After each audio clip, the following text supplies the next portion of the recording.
कि जैसे तुम जो साधनाएं करते हो, आप जी जो साधनाएं करते हो, उनसे ये जन्म और मृत्यु का प्रोसीजर कभी समाप्त नहीं हो सकता।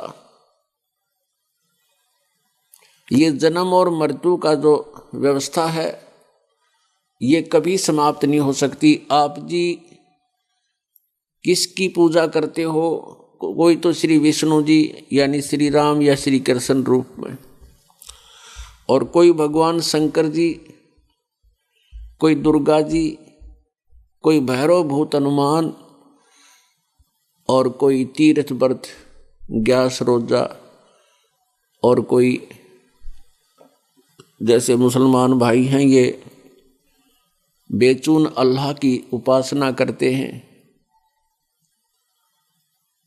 ऐसे ही ईसाई भी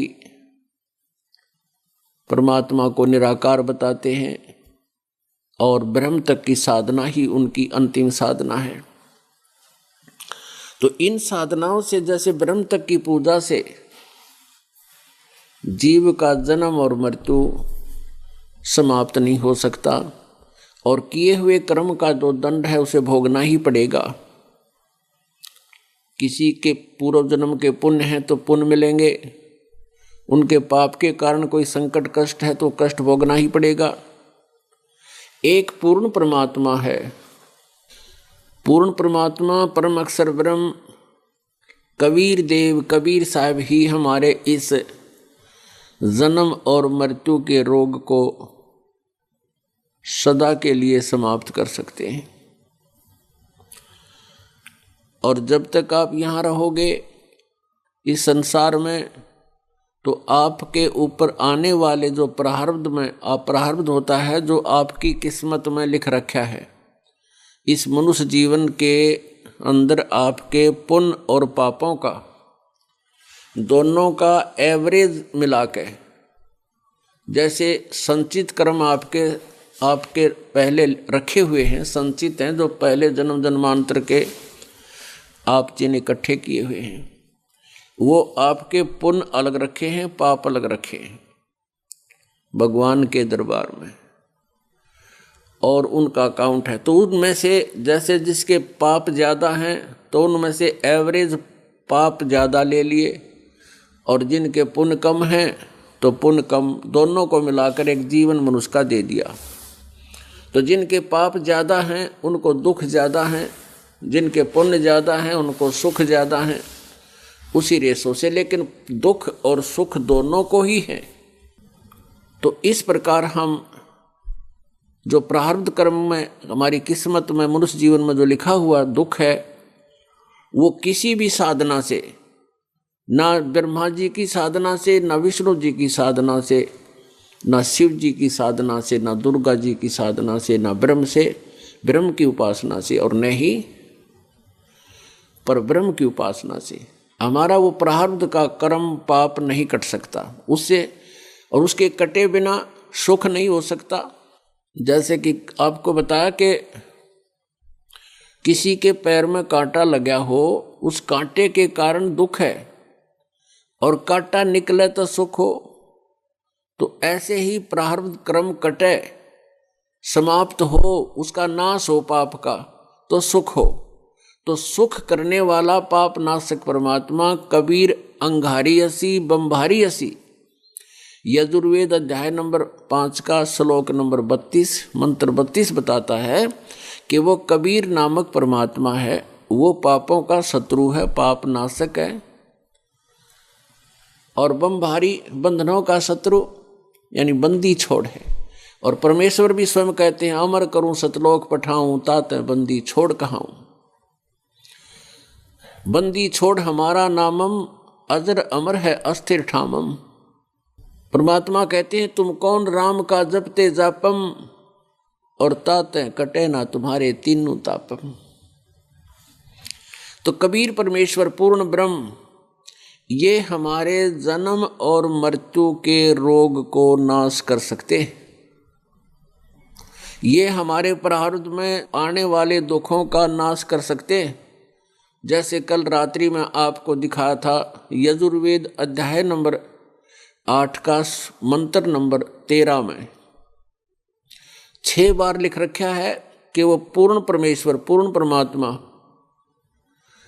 अपने साधक के जो दान देता है, दान देने वाले के, या कोई वैसे भी कोई कर्म किया है, पहले कर रखा है या अब हो चुका है अनजानपने में, परमात्मा की शरण में आने से उसके सर्व पापों का नाश कर देता है।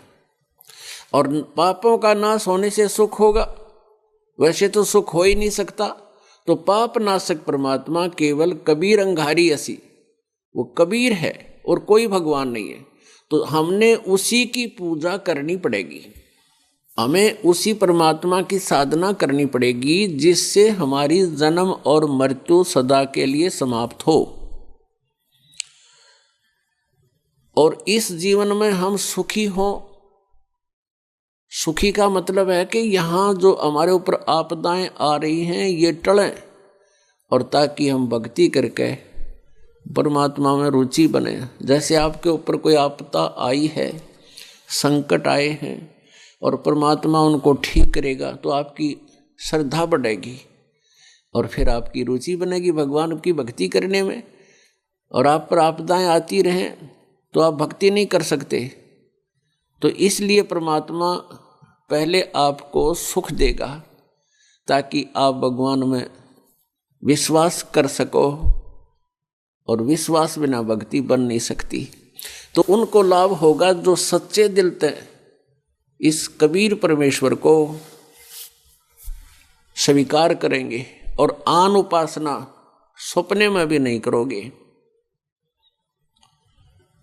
जो पहले पूजा आप करते थे वो साथ करते रहे तो भगवान राजी नहीं होगा। ये नियम है इस मालिक का, इसलिए आपको ये नियम बताए जाते हैं। सभी नियमों को आप फॉलोअप करो, इनका पालन करो, और फिर देखो सुख भगवान के। आप दांतों तले उंगली दबाओगे कि हमने सुना था कि भगवान ऐसा करता है, लेकिन होता आपको यही दिखाई देगा। तो पुण्यात्माओं, परमात्मा हमें क्या याद दिलाते हैं कि तुम यहाँ इस काल के लोक में इस झूठे सुख में सुखी होगे। किस चीज को सुख मान लिया? जैसे किसी के संतान नहीं है और वो संतान की कामना करता है, संतान होगी तो उसने मान लिया मैं सुखी हो गया। अब जो संतान फिर क्या होता है, जैसे परमात्मा कहते हैं बेटा जाया खुशी हुई और खूब बजाए थाल, ये तो आना जाना लगा हुआ है जो कीड़ी का नाल। जैसे पुत्र होता था राजाओं के, राजा लोग तो बैंड बाजे बजा के, सहनाई बेरी बजा के अपनी खुशी प्रकट करते थे कि भी लड़का हो गया राजा के। और गरीब आदमी उसकी रीस करा करते थे, इतना ब्यों तो होता नहीं, बाजे बजवा दे। वो लड़का होने की खुशी में थाली बजाया करते, थाली डंडी तक। आसपास पता लग जाता कि उनके कोई डिलीवरी होनी थी और उनके घर में आज थाली बज रही है तो लड़का हो गया। परमात्मा कहते हैं बेटा जाया खुशी हुई और खूब बजाए थाल, ये तो आना जाना लगा हुआ है ज्यों कीड़ी का नाल। अब किसी व्यक्ति के विवाह के 10-12 वर्ष के बाद पुत्र हुआ, वो भी इकलौता पुत्र था अपने पिता का जिसका पुत्र हुआ। फिर उन्होंने बड़ी खुशी मनाई, आसपास के कई गांवों को बुलाकर जश्न मनाए, खूब खर्च किया। और 1 वर्ष के से पहले ही नेक्स्ट जन्मदिन आने पहले वो लड़के की मृत्यु होगी।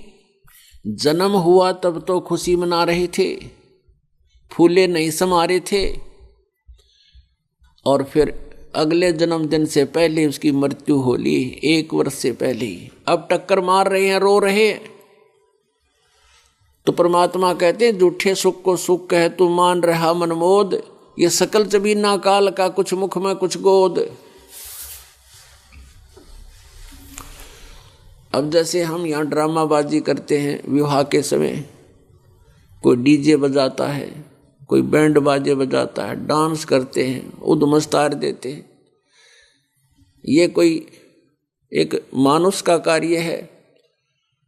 अब जैसे किसी ने विवाह हो रहा था लड़के का, लड़के वाले बड़े खुशी मना रहे थे, नाच रहे थे, गा रहे थे,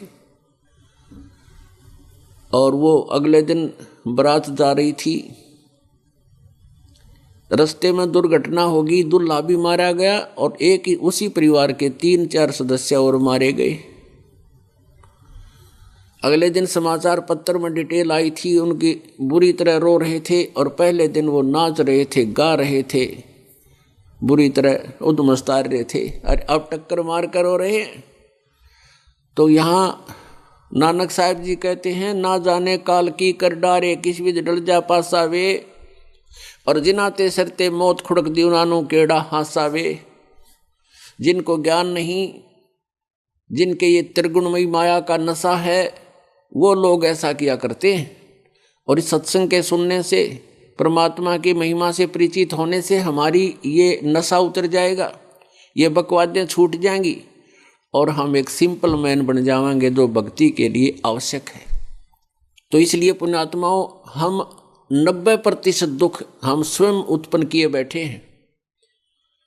बीड़ी, शराब, मांस, तंबाकू का प्रयोग इस जीव के लिए महा हानिकारक है और इसका शत्रु है भक्ति का, और ये सभी कर रहे हैं।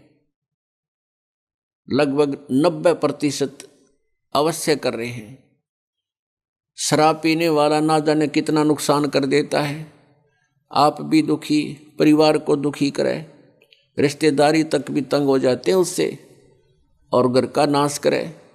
तम्बाकू प्रयोग कभी नहीं करना चाहिए, ये बहुत खतरनाक बताया है, शरीर के लिए भी, समाज के लिए भी।